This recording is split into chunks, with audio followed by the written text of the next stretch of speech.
السلام علیکم ورحمۃ اللہ وبرکاتہ۔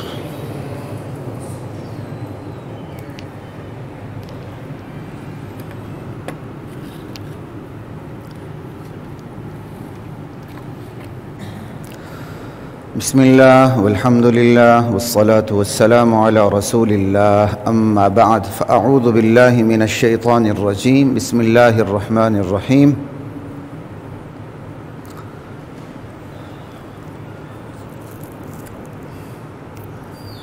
یا ایھا الذین آمنوا اطیعوا اللہ واطیعوا الرسول واولی الامر منکم۔ حضرات محترم، گزشتہ نشست میں ہماری بات چل رہی تھی کہ رمضان کے بعد ہماری زندگی کیسے ہو۔ اس پر بات کرتے ہوئے میں نے یہ کہا تھا کہ رمضان میں زندگی ہماری کیسی گزری ہے، بنیاد تو اس پر بیٹھنی ہے، لیکن ہماری تو دعا ہے کہ اللہ تعالی ہماری بنیاد اس پر نہ بٹھائے، کیونکہ ہماری زندگی کیسے گزری ہے۔ تو بنیاد کمزور ہوگی تو آگے عمارت بھی کمزور ہوگی، لیکن رمضان میں زندگی کیسی ہونی چاہیے، اس پہ اللہ کرے ہماری بنیاد بیٹھے۔ تو اس پہ ایک نشست ہو چکی تھی، کوشش تو میری یہ تھی کہ گزشتہ نشست میں یہ بات مکمل ہو جائے، نہ ہو سکی آج اس کو مکمل کرنے کی کوشش کرتا ہوں۔ تو گزشتہ جو نشست میں نے بات کی تھی کہ رمضان میں زندگی کیسی ہونی چاہیے، تو رمضان کے اندر جو ہماری سہولیات اللہ نے دی تھی اس کو بھی سامنے رکھنا ہے، جو عادات ہماری بنی اس کو بھی سامنے رکھنا ہے، اس کو سامنے رکھ پھر آگے اپنی ڈیولپمنٹ کرنی ہے۔ رمضان میں اللہ تعالیٰ بندے کے دل میں نیکی کی رغبت ڈال دیتے ہیں، بدی کی نفرت ڈال دیتے ہیں، شیطانوں پہ گرفت فرماتے ہیں، سرکش شیطانوں پہ اعمال کا اجر بڑھا دیا جاتا ہے، ٹھیک ہے نا جی۔ تو انہی یہ سہولیات کو سامنے رکھ کے ساری بات ہوئی تھی، اور اس کے بعد جو ہماری عادات رمضان ہے، رمضان میں صبر ہے، رمضان میں غمخواری ہے، رمضان میں رزق ہمارا ایک دوسرے کا کیا کہتے ہیں خیال کرنے سے رزق بڑھ جاتا ہے، رمضان میں بوجھ ہمارا ہلکا ہو جاتا ہے۔ یہاں تک رمضان میں حدیث موجود ہے کہ کوئی تم سے جھگڑا کرے تم صاف کہہ دو انی صائم، بھائی میں تو جھگڑا نہیں کر سکتا، میں تو روزے سے ہوں۔ یہی عادات ہم نے بعد میں بھی اپنانی ہے۔ تو سہولیات رمضان کے حوالے سے بھی بات ہوئی کہ ابھی ہماری زندگی کیسی ہونی چاہیے، عادات رمضان کے حوالے سے بھی بات ہوئی کہ ابھی ہماری زندگی رمضان کے بعد کیسی ہونی چاہیے۔ اب بات ہوگی ہماری کہ رمضان اور ایمان، ٹھیک ہے، عادات رمضان، سہولیات رمضان، اور پھر رمضان میں سب سے بڑا جو تعلق ہمارا بنتا ہے وہ ایمان کے حوالے سے اللہ سے بنتا ہے، کیونکہ ایمان ہی بنیاد ہے۔ رمضان کی آیت شروع ہوتی ہی تو آغاز ہی ایمان سے ہوتا ہے، یا ایھا الذین آمنوا کتب علیکم الصیام، ایمان والو تم پر روزے فرض کر دیے گئے ہیں۔ جن کا ایمان نہیں ان پر تو روزے فرض ہی نہیں ہے، ان کے لیے نماز ہی نہیں، بلکہ روزے رکھے نہ رکھیں برابر ہے، زکوٰۃ دیں نہ دیں برابر ہے، حج کریں نہ کریں برابر ہے، حاجی نہیں الحاج بن جائے۔ یہ تو اردو محاورے کے حوالے سے فرق تھوڑا بہت آ سکتا ہے، عربی محاورے میں تو حاجی الحاج میں کوئی فرق ہی نہیں ہے، وہ تو برابر ہے، رکھنا بنیاد تو ایمان ہے۔ تو ایمان کیا ہے، تفصیل کے ساتھ اس منبر سے آپ کے سامنے بات ہوتی رہتی ہے، صرف اشارہ کروں گا کہ ایمان کیا ہے۔ تو رمضان میں سب سے بڑا تعلق ہمارا اللہ سے ایمان کے حوالے سے ہوتا ہے، ایمان کی بنیاد پہ اعمال کے ذریعے پھر ہم اللہ سے جڑ جاتے ہیں۔ تو ایمان کیا ہے؟ ایمان کفر کا نام نہیں ہے، ٹھیک ہے، ایمان کفر کا نام نہیں۔ یہ ایک جملہ چلا ہے، جملہ ہے نا کہ اسلام تمام مذاہب کا احترام کرتا ہے، یہ اتنا ہی غلط ہے جتنا کفر غلط ہے۔ اگر اسلام تمام مذاہب کا احترام کرتا ہے تو پھر اسلام آیا کیوں؟ ٹھیک ہے، عیسیٰ علیہ السلام اللہ کے بیٹے ہیں، عیسائی کہتے ہیں، اسلام احترام کرتا ہے۔ عزیر علیہ السلام اللہ کے بیٹے ہیں، کوئی اسلام احترام کرتا ہے؟ اسی طرح ایسے مذاہب بھی ہیں جن کے ہاں محرموں میں شادیاں ہوتی ہیں، اسلام احترام کرتا ہے؟ اسلام تو انہیں گندگی، نجس اور پلیدی قرار دیتا ہے۔ اسلام تو عقائد کی بنیاد پر یا جنم کی یا ابدی جہنم کی بات کرتا ہے۔ ہاں، اسلام ان مذاہب کو برداشت کرتا ہے اور صبر و تحمل سے ان کے سامنے اسلام کو رکھتا ہے۔ احترام کرنا اور چیز ہے، برداشت کرنا اور چیز ہے۔ وہ اخبارات میں، ذرائع ابلاغ میں ایسے چلائے جملے ہوتے ہیں، اچھے خاصے دیندار بھی یہ لفظ استعمال کرنا شروع کر دیتے ہیں کہ اسلام تمام مذاہب کا احترام کرتا ہے. اسلام سب کو نیچا دکھانے کے لیے اور خود اوپر آنے کے لیے آیا ہے.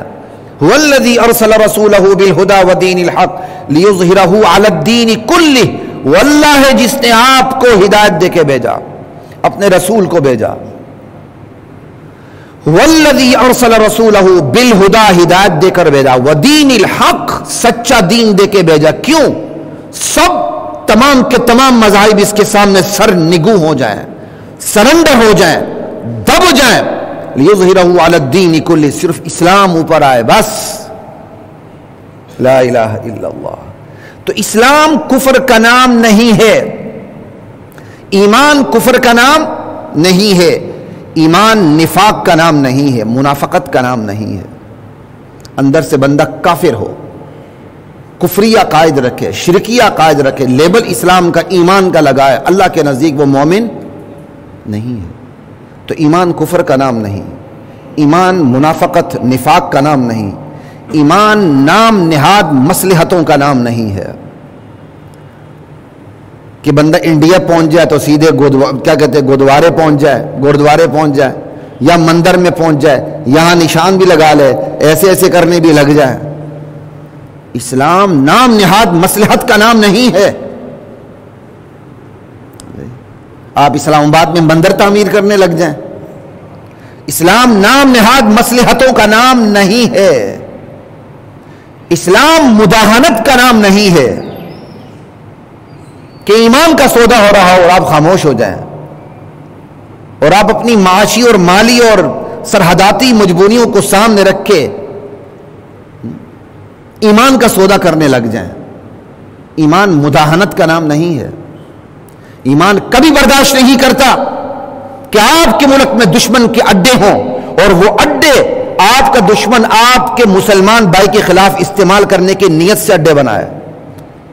نیت ہو نہ ہو، کافروں کے کفریہ اڈوں کا مسلمان ریاست میں کام کیا ہے؟ ایمان مداہنت کا نام نہیں ہے. لا الہ الا اللہ.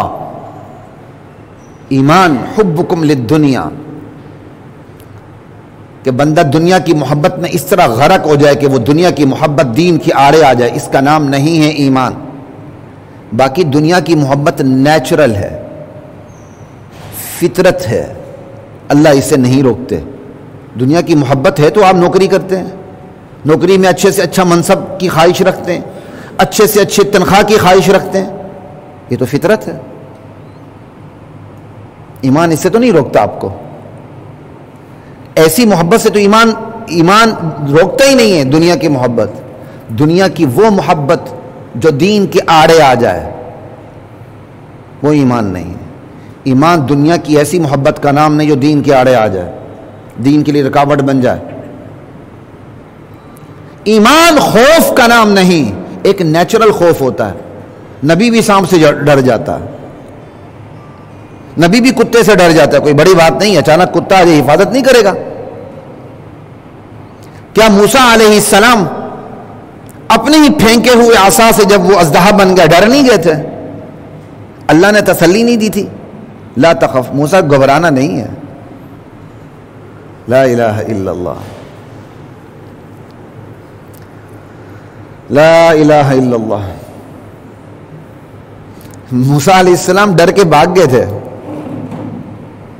کأنها جان ولا مدبرا ولم يعقب یا موسیٰ لا تخف انی لا یخاف لدی المرسلون.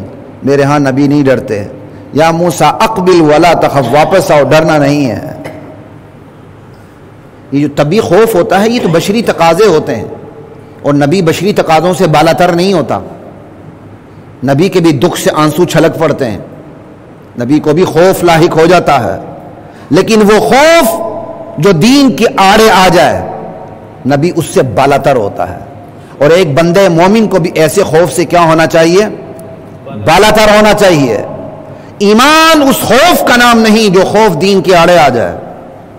باقی طبی خوف تو ہوتا، خوف ہوتا تو آپ رات کو دروازے بند کرتے ہیں، بہت سے لوگ تالے لگاتے ہیں، بسم اللہ پڑھے نہ پڑھیں، آیت الکرسی پڑھے نہ پڑھیں، اتنا بڑا موٹا تالا ضرور لگاتے ہیں. لا الہ الا اللہ. بھائی بسم اللہ پڑھو، آیت الکرسی پڑھو، باقی جو آپ حفاظت کر سکتے ہیں آپ اپنی عادات، اپنی نیچر اور اپنے گرد و پیش کے ماحول کے حوالے سے کریں. اسلام آپ کو روکتا نہیں ہے. لا الہ الا اللہ واللہ اکبر. تو ایمان کفر کا نام نہیں، منافقت کا نام نہیں، نام نہاد مصلحت کا نام نہیں، ایمان مداہنت کا نام نہیں، ایمان اس محبت کا نام نہیں دنیا کی اس محبت کا جو دین کے آڑے آ جائے، ایمان اس خوف کا نام نہیں جو دین کے آڑے آ جائے،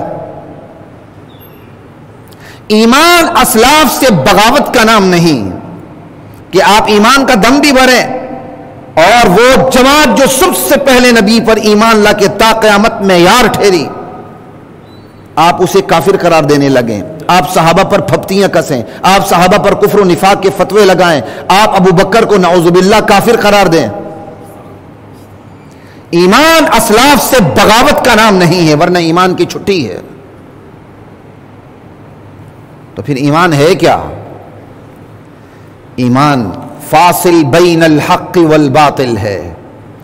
ایمان کا پہلا کام یہ ہے کہ وہ کفر اور اسلام کے درمیان حد فاصل قائم کر دیتا ہے.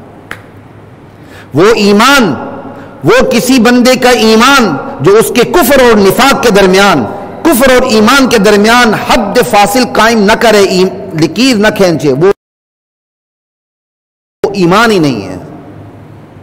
اس ایمان کا کوئی اعتبار نہیں ہے اللہ کے سامنے. ایمان ہے نام اس کا کہ لکیر کھنچ جائے، سرحد قائم ہو جائے، ادھر ہم ادھر تم والی کا نعرہ یہاں لگتا ہے، بنگلہ دیش اور پاکستان میں نہیں لگتا.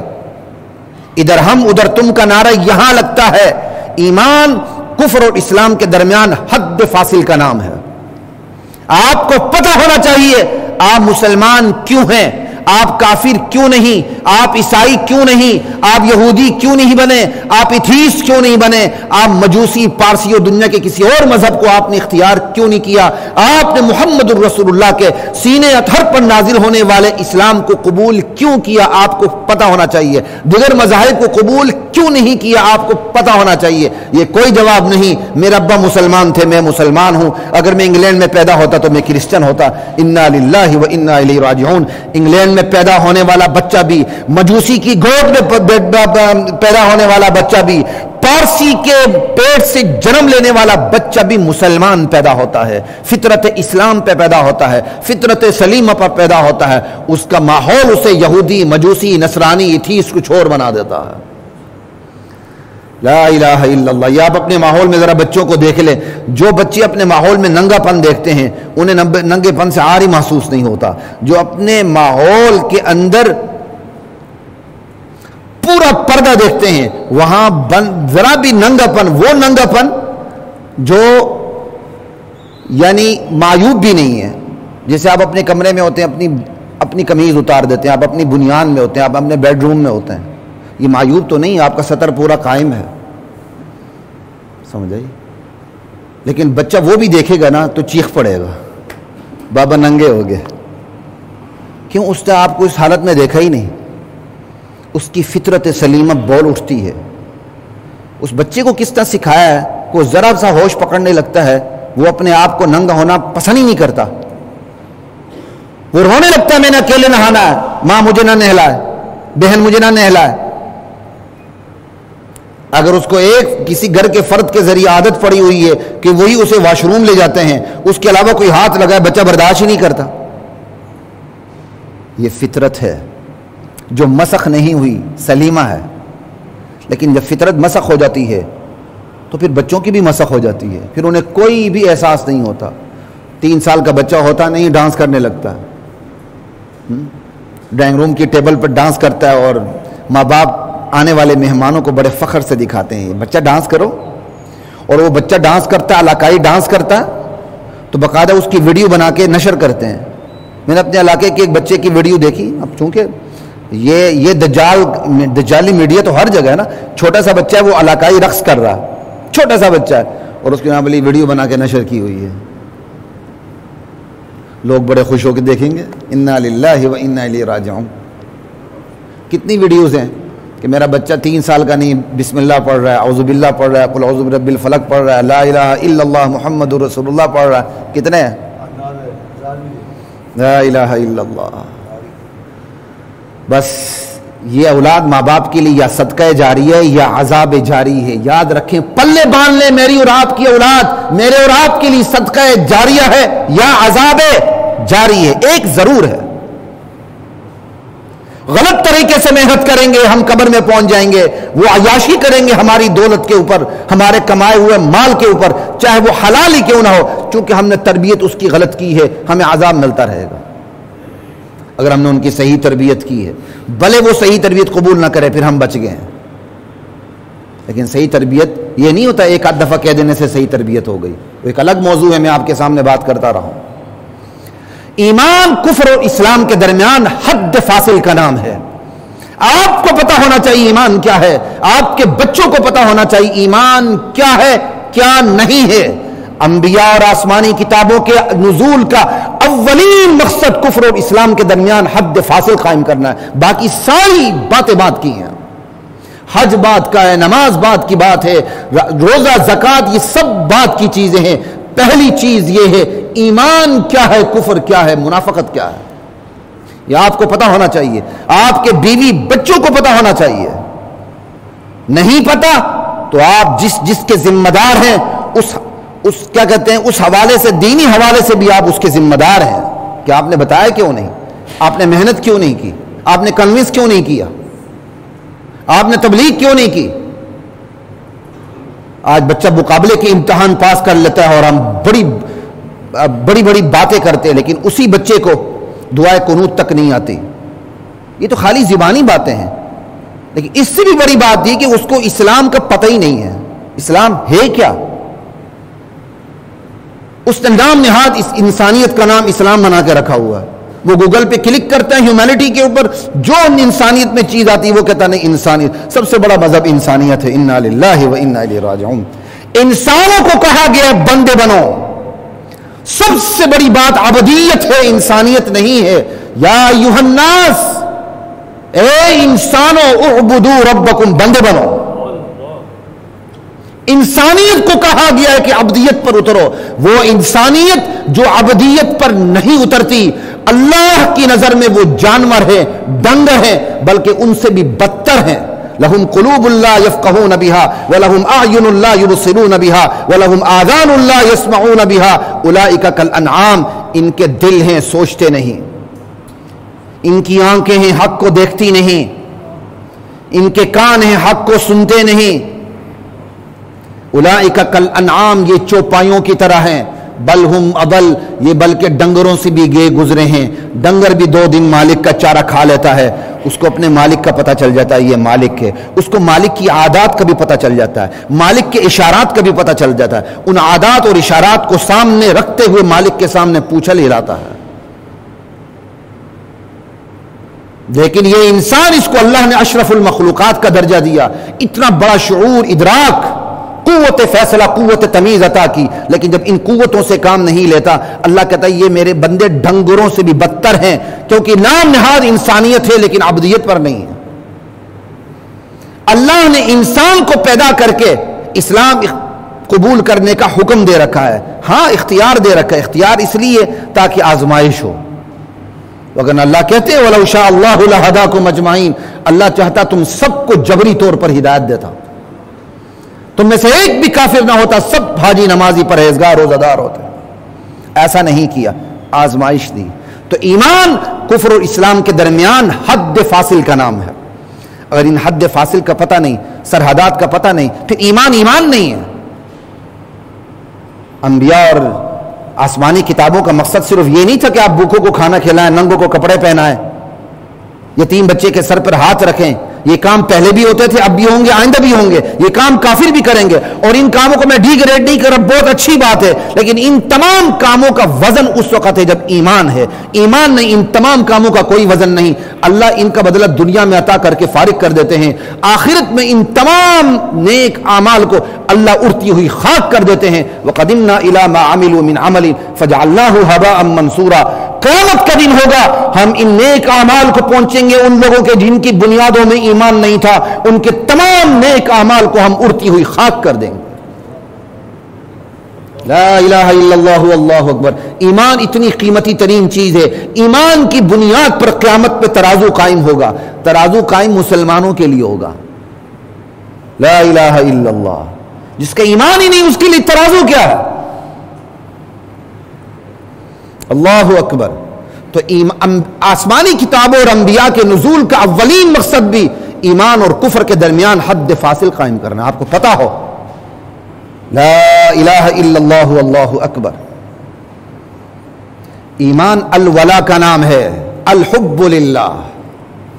آپ کسی سے محبت بھی کریں تو اللہ کے لیے، ٹھیک ہے، اولاد سے محبت نیچرل ہے، طبیعی ہے، لیکن اس میں بھی اولین مرحلہ بنیاد اللہ کی بنیاد پر محبت ہے، کیونکہ طبی محبت شکست کھا جائے گی، اللہ کی بنیاد پر محبت شکست نہیں کھاتی۔ نوح علیہ السلام کو اپنے بیٹے سے محبت نہیں تھی، اتنی تبلیغ کی کہ پہاڑ کی طرح موجیں ہیں، اور بچہ قریب ہی کھڑا ہے، پھر بھی کہہ رہے ہیں بچہ آ جاؤ، یا بنی ارکم معنا ولا تکن مع الکافرین۔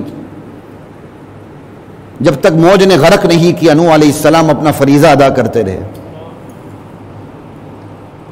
جسمانی نسبت ختم ہو گئی، روحانی نسبت قائم رہی۔ جو بیگانے تھے وہ کشتی میں گئے، جو اپنا تھا وہ کشتی سے باہر۔ اللہ اکبر۔ یہ ہے ایمان، اللہ کی بنیاد پر محبت کا نام ہے، اور اللہ ہی کی بنیاد پر بغض اور عداوت کا نام ہے۔ آج کا مولوی صاحب ادھورا اسلام بیان کرتا ہے، میٹھی میٹھی باتیں کرتا ہے، جس کی وجہ سے اکثریت جو اسلام کے مطالعے کے قریب بھی نہیں پھٹکتی، بڑے بڑے ناول پڑھ لے گی، مغرب کی فلسفوں کی کتابیں ہضم کر لے گی، ایک ایک بات اسے یاد ہوگی، لیکن ایمان مولوی صاحب سے کسی مشہور سکالر سے بلا کے سیشن کروا کے 2 باتیں سن لی، مولوی صاحب خوش کرنے کے لیے ادھوری بات کر دیتا ہے، وہ ادھوری بات کو پلے باندھ لیتے ہیں۔ محبت محبت محبت محبت، یہ ادھورا ہے، یہ ادھوری تصویر ہے اسلام کی۔ وہ مولوی صاحب جو محبت کے نعرے لگاتا ہے وہ آدھی حدیث کاٹ کے پیش کرتا ہے، پوری حدیث نہیں پڑھتا۔ کیوں؟ آدھی حدیث پڑھے تو پھول ملیں گے، پوری حدیث پڑھے تو شاید پھول نہیں گملہ ملے گا۔ لا الہ الا اللہ۔ تو بعض لوگوں کو ویسے ہی شہرت کا بڑا چسکا پڑا ہوتا ہے، کافر ہو، منافق ہو، اداکار ہو، فنکار ہو، دنیا جہاں کی رنڈیاں ہو، بس میرے بارے میں کوئی بات نہ کرے، میری تعریف کریں، وہ ادھوری تصویر ہمیشہ پیش کرتا ہے۔ الحب للہ والبغض للہ، محبت بھی اللہ کے لیے اور بغض اور عداوت بھی۔ حدیث ہے من احب للہ وابغض للہ واعطى للہ ومنع للہ فقد استکمل الایمان۔ جس نے محبت کی اللہ کے لیے، جس نے کسی سے نفرت رکھی، دشمنی رکھی اللہ کے لیے، ٹھیک ہے، اور جس نے کسی کو دیا اللہ کے لیے، جس نے کسی کو نہیں دیا وہ بھی اللہ کے لیے، فقد استکمل الایمان، اس نے اپنا ایمان مکمل کیا۔ الولاء والبراء ہمارے ایمان کا جز ہے۔ ہم نے اللہ کی بنیاد پہ محبت بھی رکھنی ہے، نفرت بھی رکھنی ہے۔ کہتے ہیں کافر سے نفرت نہ کرو، اس کے کفر سے نفرت کرو۔ پھر سزا بھی اس کے کفر کو ہونی چاہیے، کافر کو کیوں ہوتی ہے؟ سزا زنا کو ملنی چاہیے، زانی کو کیوں ملتی ہے؟ سزا شراب کو ملنی چاہیے، شرابی کو کیوں ملتی ہے؟ اس شراب کی وجہ سے شرابی قابل نفرت ہو چکا ہے، اس زنا کی وجہ سے زانی قابل نفرت ہو چکا ہے، اس کفر کی وجہ سے کافر قابل نفرت ہو چکا ہے۔ لیکن قابل نفرت ہونے کا نتیجہ یہ نہیں، ایک پہلو اس کا یہ ہے، دوسرا پہلو یہ ہے کہ اس کو تبلیغ بھی کرنی ہے، اس کے ساتھ ہمدردی رکھنی ہے، محبت نہیں رکھنی، ہمدردی رکھنی ہے، رواداری رکھنی ہے۔ اسلام ہر اس تعلق کو روک دیتا ہے جو تعلق آپ کے دین کے اندر خلل انداز ہو جائے، ہر اس تعلق کو روک دیتا ہے، چاہے وہ آپ کا تعلق بیوی سے ہو، ماں سے ہو، باپ سے ہو۔ وہ اسلام جو مشرک ماں باپ کے بارے میں کہتا ہے ان کے سامنے اف نہیں کرنا، اگر یہ کہیں تو شرک نہیں کرنا، لیکن ان کے سامنے اطاعت کے پر جھکا کے رکھنے ہیں، اطاعت کے بازو، رحمت کے بازو جھکا کے رکھنے ہیں۔ وہ اسلام ماں باپ سے بھی ایسی محبت سے روک دیتا ہے جو محبت آپ کے دین کے اندر خلل ڈال دے، آپ بیوی کی محبت میں آ کے آپ کے دین پہ زنگ لگ جائے، ماں باپ کی اس محبت میں آ کے آپ کے دین پہ لگ جائے، اس محبت سے آپ کو روک دیتا ہے، اس تعلق سے آپ کو روک دیتا ہے، ایک حد تک رکھتا ہے، اسے آگے بڑھنے نہیں دیتا۔ ابراہیم علیہ السلام کی پوری زندگی کو دیکھ لیں، آخر جب وہ اپنی قوم سے مایوس ہو گئے، صاف قوم کو کہہ دیا، سورہ ممتحنہ 8واں سپارہ 28واں سپارہ ہے، جا کے صرف لفظی ترجمہ کسی سکول آف تھاٹ کا بھی لفظی ترجمہ پڑھ لیں، قد کانت لکم اسوۃ حسنۃ فی ابراہیم والذین معہ۔ ہمارے نبی کے بعد جس نبی کی زندگی کو ہمارے لیے اسوہ حسنہ قرار دیا گیا وہ ابراہیم علیہ السلام کی زندگی ہے۔ کہا یہ تمہارے لیے اسوہ حسنہ ابراہیم اور ان پر ایمان لانے والوں کی زندگی۔ کیسی زندگی؟ کہا اذ قالوا لقومہم انا براء منکم، جب انہوں نے اپنی قوم سے کہا تھا ہم تم سے بیزار ہیں، بری ہیں، وَمِمَّا تَعْبُدُونَ مِن دُونِ اللَّهِ، اللہ کو چھوڑ کر تم جن جن کی عبادت کرتے ہو ہم ان سے بھی لا تعلق ہیں، کفرنا بکم، ہم تمہارا انکار کرتے ہیں، وَبَدَا بَيْنَنَا وَبَيْنَكُمُ الْعَدَاوَةُ وَالْبَغْضَاءُ، ہمارے اور تمہارے درمیان بغض آ چکا ہے، بیر آ چکا ہے، عداوت آ چکی ہے۔ یہ کون کہہ رہے ہیں؟ وقت کا کوئی ولی نہیں کہہ رہا، ابراہیم علیہ السلام کہہ رہے ہیں۔ کس سے کہہ رہے ہیں؟ اپنی مشرک قوم سے کہہ رہے ہیں تمہارے ہمارے درمیان بیر آ چکا ہے، عداوت آ چکی ہے، بغض آ چکا ہے۔ تو پھر سوال پیدا ہوتا ہے تبلیغ کیسے کریں؟ تو تبلیغ کر رہے ہیں ابراہیم علیہ السلام۔ سنیں اگلا لفظ ہے حتی تؤمنوا باللہ وحدہ، جب تک کہ تم اللہ وحدہ لا شریک لہ پر ایمان نہیں لاتے۔ تو جس طرح ابراہیم علیہ السلام تبلیغ کرتے ہیں آپ بھی کریں۔ خواہ مخواہ کے فلسفے نہیں جاننے چاہیے، نفرت کی تو ہم تبلیغ کیسے کریں گے؟ نفرت ہوتے ہوئے ابراہیم علیہ السلام تبلیغ کر رہے ہیں۔ لیکن تسلی کے لیے جواب سنیں، وہ نفرت جو ذاتی بنیاد پہ ہوتی ہے وہ آپ کو تبلیغ سے روک دیتی ہے، وہ نفرت وہ دشمنی وہ عداوت جو اللہ اور اس کے رسول کے لیے ہوتی ہے وہ ہمدردی سے روکتی بلکہ وہ تبلیغ پہ مجبور کرتی ہے۔ بالکل ایسا ہی آپ کے ڈائننگ روم میں انسانی گوبر پڑا ہوا ہے، آپ کو انتہائی نفرت ہوتی ہے، تو نفرت کا مطلب یہ تو نہیں کہ آپ آرام سے آلتی پالتی مار کے بیٹھ جائیں اور ناک کو بسورتے رہیں کہ بہت برا لگ رہا ہے، بلکہ آپ کیا کرتے ہیں؟ آپ کی جتنی نفرت ہو آپ اتنے ہی مجبور ہو کے اٹھتے ہیں اور اس گندگی کو صاف کرتے ہیں۔ بالکل ایسا ہی ہے، شرک کی گندگی اس انسانی گندگی سے بھی زیادہ غلیظ ترین گندگی ہے۔ آپ کو اس کی سمیل آنی چاہیے، آپ کو اس سے نفرت ہونی چاہیے، اور جس کے اندر ہے اس سے بھی نفرت ہونی چاہیے، لیکن اٹھ کر اس کے دل کو مانج کر پاک کرنے کی کوشش کریں، یہی تبلیغ ہے۔ اللہ آپ کو اسی تبلیغ پہ مجبور کرنا چاہتے ہیں۔ یہ تیرا کم سے کم پاکستانی بھائی تو ہے، علاقائی بھائی تو ہے، قومی بھائی تو ہے، محنت کر اس پر، اس کے دل کے اندر گندگی رچی بسی ہوئی ہے، بتان رنگ و بو اس کے اندر ہے، مانج کے پاک کرو، محنت تو کرو۔ لا الہ، ہم نے اپنی طرف سے فلسفے جاڑے ہوئے ہیں، قرآن کو ہم سب نے ایک طرف رکھا ہوا، چونکہ مولوی صاحب نے ہماری عادت ڈال دی ہے میٹھی میٹھی باتوں کی، وہ ایسا مزاج لوگوں کا بن گیا ہے، کوئی بات سنے نہیں بڑا یہ متشدد ہے، انا للہ و انا الیہ راجعون۔ متشدد وہ ہے جو اس منبر پر بیٹھ کر اسلامی فرقوں پر کفر کے فتوے لگائے، متشدد وہ ہے، متشدد وہ نہیں جو آپ کے سامنے حقیقت رکھے۔ میں تو آپ کو کہتا ہوں بھائی آپ کسی بھی مسلک کا قرآن کا ترجمہ پڑھ لیں، پڑھیں تو صحیح بھائی، آپ کو پتہ تو چلے اس میں کون سی تشدد کی بات آ گئی۔ ہاں میں آپ کو یہ نہیں کہتا کہ آپ شلو کی اور کہانیاں پڑھیں، آپ خواب سنائیں، کہانیوں اور خوابوں کو ایک طرف رکھ دیں، قرآن کریم کا مطالعہ کریں، اللہ کے رسول کی حدیث کا مطالعہ کریں، آپ کو اسلام کی سمجھ آ جائے گی۔ تو ایمان کفر اور اسلام کے درمیان حد فاصل کا نام ہے، ایمان الولا کا نام ہے، اللہ کے لیے محبت، ایمان البرا کا نام ہے، اللہ کی بنیاد پر دشمنی۔ لا الہ الا اللہ۔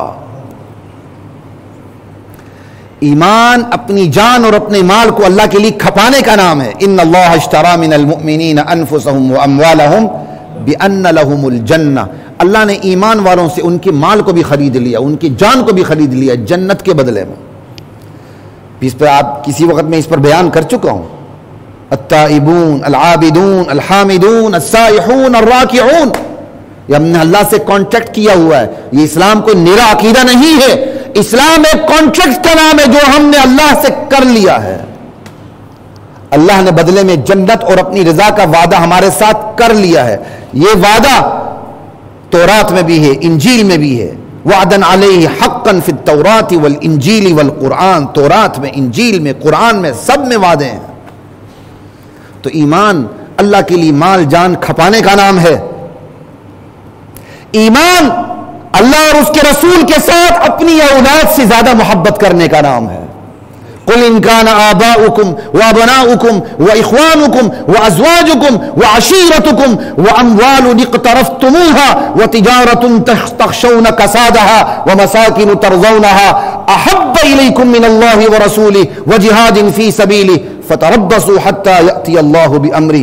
میرے نبی آپ ان کو کہہ دیں قل ان كان آباؤكم، اگر تمہارے آباء و اجداد، وابناؤكم تمہاری اولادیں، وَإِخْوَانُكُمْ تمہارے بھائی، وَأَزْوَاجُكُمْ تمہاری بیویاں، وَعَشِيرَتُكُمْ تمہارے کنبے قبیلے، وَأَمْوَالٌ اقْتَرَفْتُمُوهَا وہ تمہارا مال، کمایا ہوا مال، وَتِجَارَةٌ تَخْشَوْنَ كَسَادَهَا اور وہ تمہاری تجارت جس کے خسارے کا، کساد بازاری کا، مان پڑنے کا تمہیں دھڑکا لگا رہتا ہے.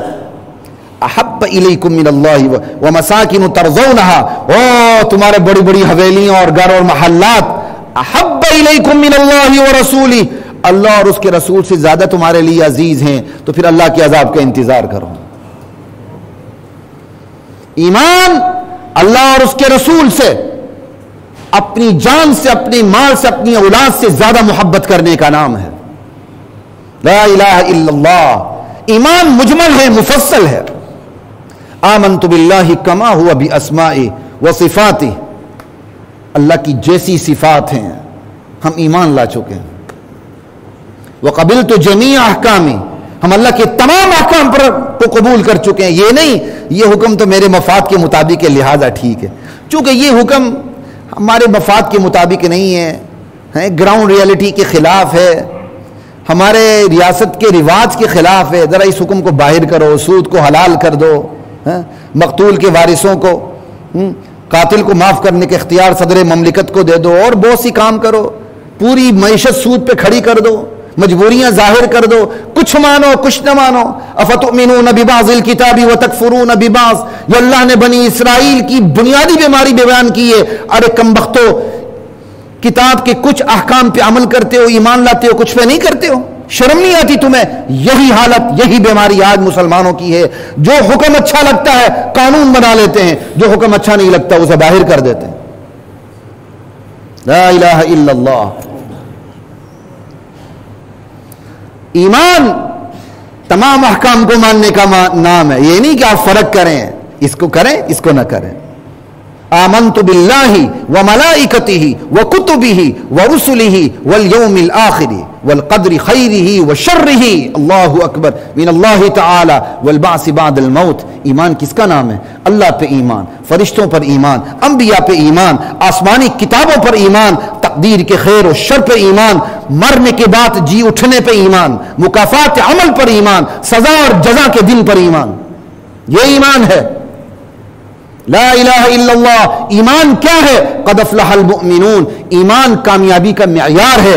الذین هم فی صلاتهم خاشعون. ایمان ہوگا نماز بھی ہوگی، نماز ہوگی خشوع خضوع بھی آئے گا. والذین هم عن اللغو معرضون.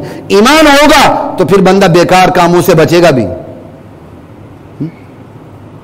پوری دنیا کو کرونا کے نام پہ بند کر دیتے پھر بھی میچز ہوتے رہتے ہیں ماشاءاللہ.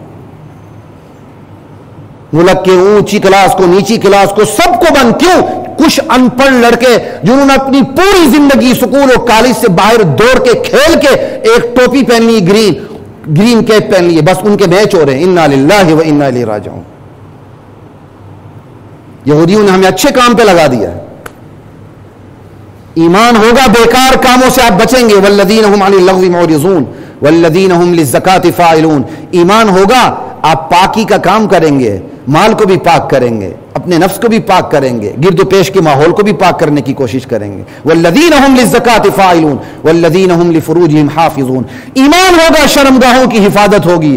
شرمگاہوں کی حفاظت صرف یہ نہیں کہ بدکاری نہیں کریں گے، شرمگاہوں کی حفاظت یہ بھی ہے کہ لباس ایسا پہنیں گے کہ جسم کے اعضاء نظر نہ آئیں. آج قوم کی بچیاں تو چھوڑیں، قوم کی بوڑھی بوڑھی مائیں ننگ دڑنگ لباس پہن کر اپنی تصویر ماشاءاللہ سوشل میڈیا پہ انہوں نے چڑھائی ہوتی ہے. پتہ نہیں کن مقاصد کے لیے چڑھائی ہوتی ہے. اللہ حفاظت فرما. والذین هم لفروجہم حافظون, ایمان اس کا نام ہے. والذین هم لاماناتہم وعہدہم راعون, ایمان ہوگا امانت کا پاس ہوگا, وعدوں کا پاس ہوگا. والذین هم علی صلواتہم یحافظون, ایمان ہوگا نمازوں کی حفاظت بھی ہوگی. یہ ہے ایمان. ایمان نہیں جب تک آپ کو ایمان سے متصادم نظریات کا پتہ نہیں. آپ کو سبزی آلو ٹماٹر گوبھی پالک کے ریٹ کا پتہ ہے؟ کیوں پتہ ہے؟ یہ آپ کی بنیادی ضروریات میں داخل ہے. اس سے بھی بڑی بنیادی ضرورت ایمان ہے. تو ایمان سے متصادم نظریات کو آپ کو پتہ ہونا چاہیے. ایمان کے خلاف جتنے فتنے ہیں ان فتنوں کا آپ کو پتہ ہونا چاہیے. آپ کو فتنوں کا پتہ نہیں ہوگا, آپ فتنوں میں گریں گے. آپ کو کھائی کا پتہ نہیں ہوگا, آپ اسے موٹر وے سمجھ کے سیدھے کھائی میں ماشاءاللہ تشریف لے جائیں گے. بچنا ہے اس سے. وہ ایمان نہیں جس ایمان کو اپنے متصادم نظریات کا پتہ نہیں. ایمان سے متصادم نظریات کا پتہ بھی ہو, اطلاع بھی ہو, سمجھ بھی ہو, اور ان متصادم نظریات سے نفرت بھی ہو, اور اس کے خلاف بغاوت بھی ہو کہ ہمیں کوئی ایسا متصادم نظریہ قبول نہیں ہے جو ہمارے ایمان کو چیلنج کرے. اللہ پہ ایمان, نبی پر ایمان, ختم نبوت پر ایمان, جزا اور سزا کے دن پر ایمان. لا الہ الا اللہ. وہ ایمان کیا ہے؟ ایمان کا آغاز دل سے ہوتا ہے, چلتے چلتے زبان پر آتا ہے. تصدیق بالقلب, اقرار باللسان. پھر خالی اقرار کر کے آپ نہیں بیٹھتے ماشاءاللہ. شہادت علی الناس, شہادت اللہ الہ الا اللہ وان محمد رسول اللہ واقام الصلاۃ وایتاء الزکاۃ وصوم حج وصوم رمضان وحج البیت. جب آپ ایمان کی تصدیق کر چکے ہیں, اسے زبان پہ لا چکے ہیں, معاشرے کو پتہ چل چکا ہے, اب شہادت علی الناس کا موقع ہے. ببانگ دہل ہم ٹھونکر میدان میں اترے. اسلام ایمان کے لیے قاضی, مدعی اور گواہ بن کے اٹھے. آپ کی ایک ایک حرکت اور آپ کا ایک ایک سکون اور جمود, اس سے اسلام کو تقویت ملے. آپ کے سونے سے بھی اسلام کو تقویت ملے, آپ کے اٹھنے سے بھی اسلام کو تقویت ملے, اور آپ کاروباری معاملات میں ہیں اسلام کو تقویت ملے, آپ ملازمت میں ہیں اسلام کو تقویت ملے, آپ انصاف کی کرسی پر بیٹھے ہوئے ہیں, آپ کے عمل سے اسلام کو اور آپ کو تقویت ملے. یہ ہے اسلام. اور آپ کی ایک ایک حرکت سے اسلام کو غلبہ ملے. یہ ہے شہادت علی الناس. اسلام کے مدعی, قاضی اور گواہ بن کر اٹھیں اور اسلام کو دین کے ہر شعبے میں, دنیا کے ہر شعبے میں نافذ کرنے کی کوشش کریں. یہ ہے ایمان. اور ایمان قربان ہو جانے کا نام ہے. دوسروں کو قربان کرنے کا نہیں, خود قربان ہو جانے کا نام ہے. اپنے آپ کو بچانے کے لیے ہم مسلمانوں کا خون کر دیتے ہیں, اپنے ایئر بیس دے دیتے ہیں. اللہ ہماری اس سے حفاظت فرمائے. وہ دور گزر چکا لیکن اللہ ہماری حفاظت فرمائے.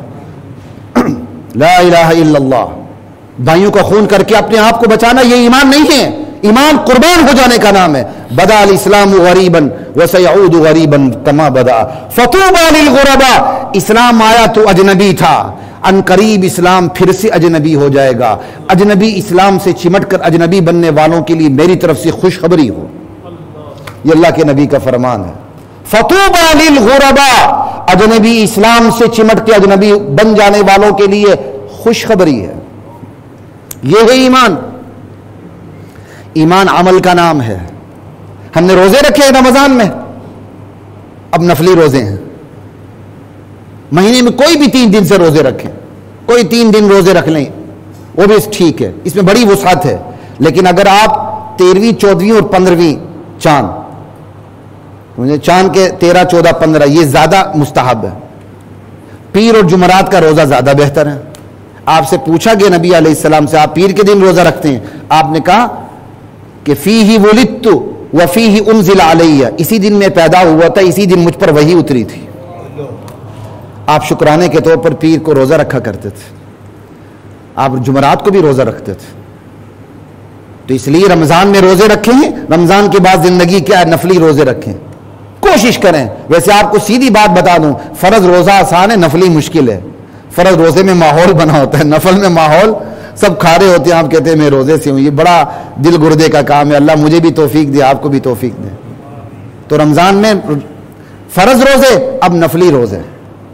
تو رمضان اور قرآن کا تعلق تھا, تلاوت تھی, تدبر تھا. بس رمضان کے بعد بھی تلاوت قرآن, تدبر قرآن, قرآن پر غور و فکر کرے. رمضان میں مناجات تھی, اللہ کے ساتھ سرگوشی تھی, اللہ سے راز و نیاز کی باتیں تھیں. وَإِذَا سَأَلَكَ عِبَادِي عَنِّي فَإِنِّي قَرِيب. رمضان کی آیتوں میں اللہ نے تسلی دے دی تھی, میں تمہاری شہرک سے بھی قریب ہوں. بس اللہ سے ابھی بھی مناجات کریں, وہ اللہ شہرک سے قریب ہے, کوئی درمیان میں بیریئر نہیں ہے.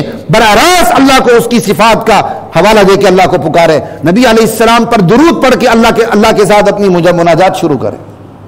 یہ ہو رمضان کے بعد کی زندگی, لا الہ الا اللہ.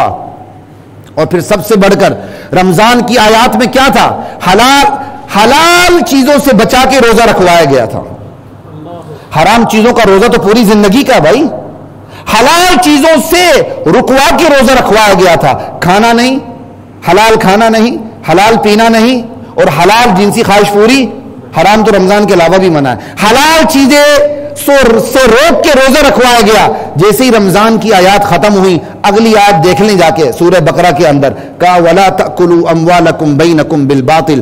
آپس میں ایک دوسرے کا مال حرام طریقے سے نہ کھاؤ.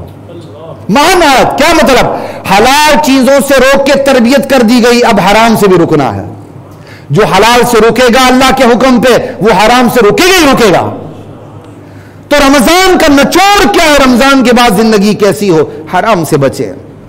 حلال کھائیں گے, حلال مال آپ کو حلال عبادت پہ مجبور کرے گا. حرام کھائیں گے, حرام مال حرام کاموں پہ مجبور کرے گا, یاد رکھیے گا.